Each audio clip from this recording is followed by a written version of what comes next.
Bonjour à tous, bienvenue sur Banous. Aujourd'hui, nous allons aborder un sujet potentiellement radioactif en marketing digital. On va parler de marketing d'influence.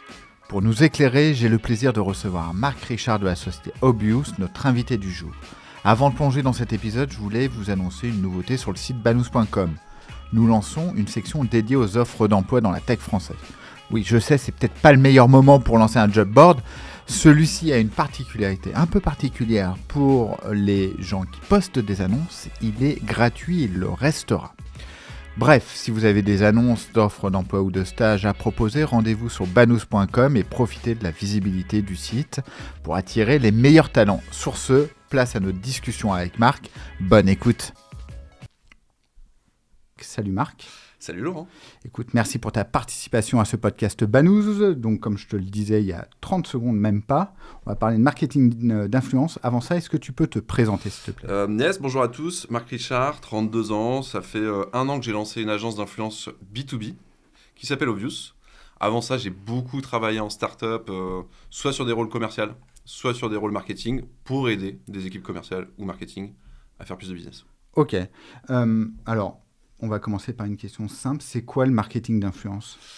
Assez simple. Aujourd'hui, je suis une boîte B2B. Mes leviers d'acquisition, ça peut être l'outbound, ça peut être le SIA, donc faire du paid ads sur Google, sur LinkedIn, sur ce que vous voulez, ou faire du SEO, du référencement naturel. Le sujet, c'est que plutôt que vous alliez payer LinkedIn, Google pour être en face de votre audience, on va travailler avec des créateurs qui, eux, ont déjà construit cette audience dans laquelle ils ont de la trust, tu vois, auprès de ce créateur. Donc, ça va nous permettre d'avoir des meilleurs taux de conversion, tout simplement. Ok. Typiquement, si je veux lancer une campagne, je vais rédiger un brief de campagne. C'est quoi un brief de campagne dans le marketing d'influence ? Ouais, donc nous, à chaque fois qu'on a un client, effectivement, on va travailler sur un brief. Ce qu'il ne faut pas faire déjà, peut-être, c'est demander au créateur « Tiens, j'ai rédigé le contenu, poste-le, surtout pas faire ça ». Donc, il faut faire un brief, il ne faut pas les laisser à carte blanche, il faut faire le brief. Dans un brief, on parle de nos objectifs en termes d'impression, de lead, coût d'acquisition client, tout ce que tu peux imaginer. D'accord. Des différentes propositions de valeur qu'on va vouloir mettre en avant auprès de cette audience. De guidelines, de ce qu'il faut dire, pas dire, faire, pas faire. Potentiellement des assets que l'entreprise a qui peuvent accompagner le contenu des créateurs. Et les call to action qu'on va vouloir tester. Est-ce que c'est un sign-up, une demande de démo ? Est-ce que c'est télécharger un e-book, etc., etc. Et à partir de là, ensuite, on fait un draft de content planning. Qui va poster quand dans la campagne ? Parce que généralement, on travaille avec plusieurs créateurs dans une campagne, pas qu'un seul. Et ensuite, let's go. Là, alors, ma demande, je pense que je suis allé un peu vite parce qu'on peut aussi déterminer quels sont les créateurs. Types. Ouais, voilà. Ouais, c'est-à-dire Instagram, YouTube, enfin, ça dépend du canal d'acquisition. Est-ce que tu peux faire un petit panorama des différents types de créateurs ? Nous, aujourd'hui, en tout cas, dans l'agence, tu vois, on bosse régulièrement avec plus de 400 créateurs. 50% France, Europe, 50% US. Et donc, effectivement, chacun a sa niche, sales, RH, etc. Et puis des sous-niches. Donc, quand on voit un client pour la première fois, on valide un budget, on valide une audience cible, un marché cible et une deadline quand est-ce qu'on veut lancer. Et ensuite, moi, à partir de là, je vais faire des recommandations, à la fois effectivement sur les différents canaux qu'on peut aller tester. Beaucoup de ce qu'on a fait, c'est sur LinkedIn, mais on commence de plus en plus à aller sur YouTube, Insta, newsletter, TikTok, podcast, Twitter. Okay. Voilà. Et ensuite, on va tester différents créateurs, tester différents canaux, différents formats, différentes propositions de valeur pour comprendre ce qui marche et ce qui ne marche pas. Ok, donc typiquement, tu vas aller voir un créateur, tu vas lui dire, on va parler de YouTube par exemple, ou même un podcast. Tiens. On va parler, Banous n'est pas monétisé. Alors, d'ailleurs, je fais une aparté, si vous voulez sponsoriser dorénavant, je lance un seul sponsor par contre par épisode. Un seul sponsor. Sur la durée. Sur la durée. Mais en tout cas, en gros, tu viens me voir, tu me dis Laurent, moi j'ai un client qui je sais pas, qui vend des logiciels dans le marketing digital. Est-ce que tu veux faire une intro de 20 secondes, 30 secondes ? Tu vas me dire d'ailleurs combien de temps. Et je te rémunère pour. Je dois réciter ce que me donne... Alors, tu t'as dit que c'est pas ce qu'il fallait faire, mais en gros, toi, tu vas me donner des bullet points avec... il faudrait bien que tu emploies ces termes comme ça. Puis moi, je récite mon truc. Ouais, après, toi, tu mets ton histoire comme tu veux. Je te le fais valider ou pas ? Ouais, nous effectivement, à chaque fois que en fait, j'envoie le brief aux créateurs, ils ont une semaine, 5 jours ouvrés pour créer le contenu. Ce contenu, l'agence le review. Et une fois que nous, on se dit que c'est OK, on fait review au client. Et si c'est OK pour le client, on valide et on poste. OK. Et ensuite, donc effectivement, c'est comme ça que ça se passe. Moi, je vais voir les créateurs. Je leur dis, il y a telle boîte qui veut faire une OP. Est-ce que ça t'intéresse de venir dessus? Et ensuite, le fee, ça va dépendre du canal, d'une part. Tu vois, LinkedIn va être beaucoup plus cher en coût par 1000 qu'un TikTok, qu'un Instagram. Tu payes au coût par 1000, toi? Nous, aujourd'hui, en fait, comment on rémunère les créateurs, c'est... on regarde pas leur nombre de followers, surtout sur LinkedIn, parce qu'ils veulent quasiment rien dire. On regarde plutôt le nombre d'impressions moyennes par post sur les 30 derniers jours. D'accord. Le créateur a posté 10 fois, a fait 200 000 impressions, ça fait 20K en moyenne. Et moi, ensuite, je rémunère 50 € par 1000 impressions. Donc 1000 € le post, sur lequel ensuite j'applique un coefficient basé sur son engagement. Je mets une moyenne à 2% de taux d'engagement, donc 1000 impressions, 20 likes, grosso modo, ça fait ça, 2%, je crois. Et s'il fait 2 fois moins que ces 2%, je vais réduire de moitié son fee. Donc au lieu d'être à 1000 €, il passe à 500. S'il fait 2 fois plus d'engagement que ces 2%, je vais payer 2 fois plus cher. Ok, très clair. Comment tu gères... Alors j'ai plein de questions, notamment sur la brand safety, etc. Avant ça, comment tu gères l'attribution? Ouais, concrètement, c'est assez simple. Soit nos clients, ils ont déjà un outil d'affiliation, tu sais, où ils font de l'affiliation. Et du coup, c'est des liens traqués. Potentiellement, derrière, il y a un coupon. Et donc, c'est assez simple de le traquer derrière dans le CRM, etc. Option 1. Option 2, UTM Source. D'accord. UTM Source, et on le fait remonter dans le CRM pour se dire, OK, ce gars a sign up ou a fait une demande de démo depuis le post de X. D'accord, très clair. Plutôt simple. Plutôt simple. Néanmoins, je sais que j'ai des clients pour qui c'est pas facile. L'UTM Source, il est un peu bancal. D'une part, on va pas forcément tout capter parce qu'il y a des gens, ils vont voir le post, ils vont pas aller cliquer sur le lien traqué aujourd'hui, ils vont peut-être y revenir dans 3 jours en tapant dans Google. Donc, on voit pas tout, forcément. Je pense qu'on récupère 50-60% de ce qui est réellement venu. D'accord. Bon, après, ceux qui veulent approfondir le sujet de l'attribution, je sais qu'on avait fait pas mal d'épisodes sur l'attribution, notamment avec Emmanuel Brunet et Mathieu Réfé il y a quelques temps. Je mettrai de toute façon les liens dans la description. Cool. Ok, très clair. Oui, alors, quand on parle de marketing d'influence, c'est un peu le terme influence, c'est un peu radioactif comme terme. Je pense qu'il faudrait trouver autre chose. Comment tu gères tout ça? Parce que pour moi, influence, c'est Dubaï, c'est formation, c'est CPF, c'est tout ça. Comment tu gères ça? Alors, je sais qu'il y a encore une vision assez négative de la part du marché sur le sujet de l'influence. Depuis Magali Barda, tout ça, les influx voleurs.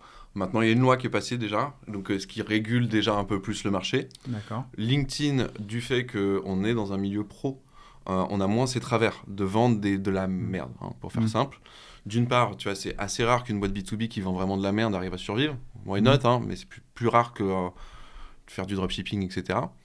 Et à côté de ça, les créateurs, ils mettent vraiment leur carrière un peu en jeu s'ils commencent à les promouvoir de la merde. Donc, on est un peu plus sécure que dans le monde B2C. D'une part, on a ça. D'autre part, nous, on joue aussi le rôle de faire attention que tout est bien, tout est correct. On ne va pas aller demander aux créateurs d'aller survendre quelque chose qui n'existe pas dans un produit et vice-versa. Donc, voilà. Je pense qu'aujourd'hui, nous, on n'a pas trop de problèmes. Maintenant, ce qui reste important, c'est que, au même titre que Instagram, je pense que c'est un peu plus la jungle sur LinkedIn, mais on nous demande de dire que c'est une collaboration commerciale quand c'en est une. Sur LinkedIn, tu as une petite fonctionnalité quand tu postes qui te permet, dans les 3 petits points, de dire que tu bosses pour cette boîte dans le cadre de ce poste. D'accord. Sinon, à la fin, tu mets collaboration commerciale. Certains ne le font pas. Et je dirais que si tu le fais pas et que ton audience le voit, ça va avoir un effet négatif. S'ils le voient pas, tant mieux. Mais maintenant, fais attention au légal. Ok, très clair, merci. Je trouvais intéressant qu'on fasse un peu une campagne fictive, en fait. Je dois m'attendre à quoi comme stat lorsque je lance une campagne? Typiquement, je suis un logiciel de recrutement RH, par exemple. Je veux faire une campagne sur LinkedIn. Ça va me coûter combien avec un influenceur? Je dois m'attendre à quoi comme stat? J'ai aucune idée. Est-ce que tu peux me dire? Nous, tu vois, là, en espace d'un an, on bosse avec un peu plus de 50 boîtes sur la France et les US, lancé 80 campagnes à peu près. Donc, on commence, nous, sur des budgets qui vont de 5 000 € jusqu'à 50 000 € la campagne. 5 000 €, nous, c'est contractuel avec nos clients, on va faire entre 80 et 100 000 impressions. D'accord. À travers les différents posts des créateurs. Combien je paye chaque créateur? C'est ce qu'on a vu tout à l'heure, ça dépend de leurs impressions. Donc, tu me donnes un budget de 5 000 €, il y a un fee pour l'agence. Moi, je négocie aussi avec les créateurs pour que tu les aies moins cher que si tu passais en direct. Et ensuite, je répartis selon les stades de chacun. D'accord. Donc, on va aller chercher entre 80 et 100 000 impressions. Conversion en moyenne en lead. Ce que j'appelle un lead, ça va être un sign-up, une demande de démo, ça va pas être un e-book. D'accord. On va faire 0,1% des impressions en lead. Donc, 80 à 100 leads. Ok. Ce qui est déjà cool. Ouais. Tu as un coût par lead, grosso modo, là, sur l'influence, qui peut aller de 15-20 € jusqu'à 300-400 sur certaines campagnes. Mais quand les clients, ils ont des paniers moyens très élevés, donc ça reste rentable. Ok. Notre moyenne, elle est plutôt entre 80 et 100 € le coût par lead. D'accord. Ok. Et donc, ça, c'est notre moyenne. Mais effectivement, ça peut être 3 fois moins de lead ou 3 fois plus, selon le produit, le call to action, etc. Après, il y a plein de choses. Ok, très clair. On allait à une vitesse dingue dans ce podcast. On est efficace. Ouais, voilà, c'est plutôt pas mal. Alors, donc, toi, tu es sur principalement LinkedIn.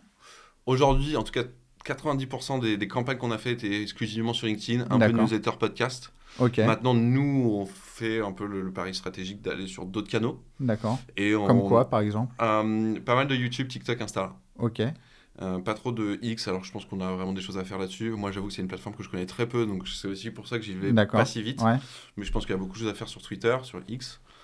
Et après, moi, c'est surtout là où on a envie, nous, de faire des choses, c'est plutôt sur les formats et sur les campagnes en elles-mêmes. Je pense qu'aujourd'hui, la créa des campagnes d'influence B2B, elle est au niveau 0 presque. Tu vois, c'est toujours un peu le même mécanisme. Une campagne à une autre, on voit pas trop la différence, elles sont pas mémorables, tu vois. C'est juste un créateur qui va te dire... Il y a un problème, j'ai trouvé une solution, voilà le sponsor, teste-le, tu vois. Ok. Donc ouais, moi je pense que dans l'avenir de l'influence, il y a des trucs assez cool à faire. B2B. D'accord, ok. Et comme quoi? Alors, tu vois, moi pour te dire, on est en train de bosser sur des projets un peu en interne pour nous. Là, par exemple, moi ce que je vais faire pour l'agence et qu'on va répliquer pour des clients, c'est un live tous les mercredis où on va faire une sorte de question pour un champion de qui veut gagner les millions, donc un trivia. Ou donc, admettons, c'est pour le sponsor, ça serait PileDrive, CRM. D'accord, ok. Donc, moi, ce que je vais faire, c'est que je vais avoir un live, je vais inviter 2, 3, 5 créateurs dans le milieu du sales. D'accord. Qui, eux, chacun vont inviter, on peut sur LinkedIn inviter jusqu'à 1000 personnes dans un event. Donc, si on est 5 créateurs plus moi, on peut déjà inviter 6000 personnes sur le live. En amont, on va poster pour dire, venez au live. Et qu'est-ce qui va se passer dans le live ? C'est qu'à la fois, on va voir tous les créateurs répondre à ces questions et tester un petit peu leurs connaissances. Et permettre à tous ceux qui sont sur le live, les participants, le public, de bénéficier de pouvoir, d'une part, participer en live au jeu et donc potentiellement gagner quelque chose, que ce soit, par exemple, un discount sur le produit, de l'argent, que sais-je. Ok, d'accord. Donc, c'est ce genre de choses où nous, on va ramener des concepts, on veut aussi ramener un peu de guérilla marketing, de gifting, de merchandising, de live event. Ok, voilà. Très clair.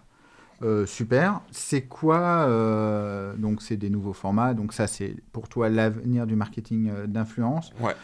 Tu veux pas aller sur du marketing d'influence B2C ? Non, nous, on n'ira jamais. Enfin, faut jamais dire jamais, mais moi, clairement, mon parti pris, il est sur le B2B. Aujourd'hui, on fait beaucoup du SaaS, mais je ne me ferme pas la porte à ce que je dirais aux productivity apps, tu vois, qui sont limite B2C. D'accord. Je sais pas, quelque chose qui t'aide à mieux dormir. Et en fait, juste, on prendra l'angle, ok, lui, il a une audience d'entrepreneur. En tant qu'entrepreneur, tu es tout le temps à fond, ton sommeil, il est important. Il y a une business app qui te permet de faire ça. Tu vois. Donc, en gros, tu cibles petit bambou, par exemple, un truc comme ça. Par exemple, ça pourrait être Lydia aussi, tu vois. Okay. Très clair. Si jamais je lance une campagne en marketing d'influence, les 3 choses auxquelles je dois faire attention, ce serait quoi ? Alors, en tant que boîte, s'assurer que les créateurs et les stats qu'ils vous donnent sont vrais, et notamment qu'ils n'utilisent pas des bots. C'est arrivé, nous, avec certains créateurs, et on s'en est aperçu après. Et la façon dont vous pouvez facilement l'identifier sans avoir à demander aux créateurs, c'est surtout sur LinkedIn, si vous voyez qu'il y a beaucoup de share, de partage. D'accord. Sur LinkedIn, c'est très rare qu'un post soit partagé plus de 10 fois, tu vois, c'est très très rare. Donc quand tu vois qu'un créateur, il a 40 partages sur chacun de ses posts, ça pue le bot. Premier sujet, donc bien choisir ses créateurs, valider que l'audience, elle est réelle. Deuxième sujet, ne dites pas aux créateurs, tiens, je te file carte blanche parce que vous allez tous perdre du temps. Ne dites pas aux créateurs, tiens, écris ça parce que ce ne sont pas des perroquets. Et si vous voulez être sûr que ça marche, mesurez. Ok, très clair. Mesurer en faisant une landing page particulière. Voilà, un UTM source, lien d'affiliation, un coupon, un coup de coupon, enfin voilà. Ok, très clair. Bah écoute Marc, franchement, là je pense qu'on a abordé, alors c'est une introduction, si ça vous intéresse, dites-le nous et comme ça on pourra aller creuser des sujets. On pourra aller creuser des sujets. Merci beaucoup pour ta participation. Où est-ce qu'on peut te suivre ? Moi, je suis beaucoup sur LinkedIn. J'essaie de recréer beaucoup de contenu. Je suis pas aussi fort que les créateurs avec lesquels on bosse. Donc, beaucoup LinkedIn. LinkedIn, Marc Richard. Ok. Et ta boîte, c'est Obvious. Okay. Et c'est pas sponsorisé par Marc cet épisode. Non. Non. T'as pas payé pour venir. Tu m'as pas prévenu. Non. Merci beaucoup Marc. Et merci à vous d'avoir écouté cet épisode.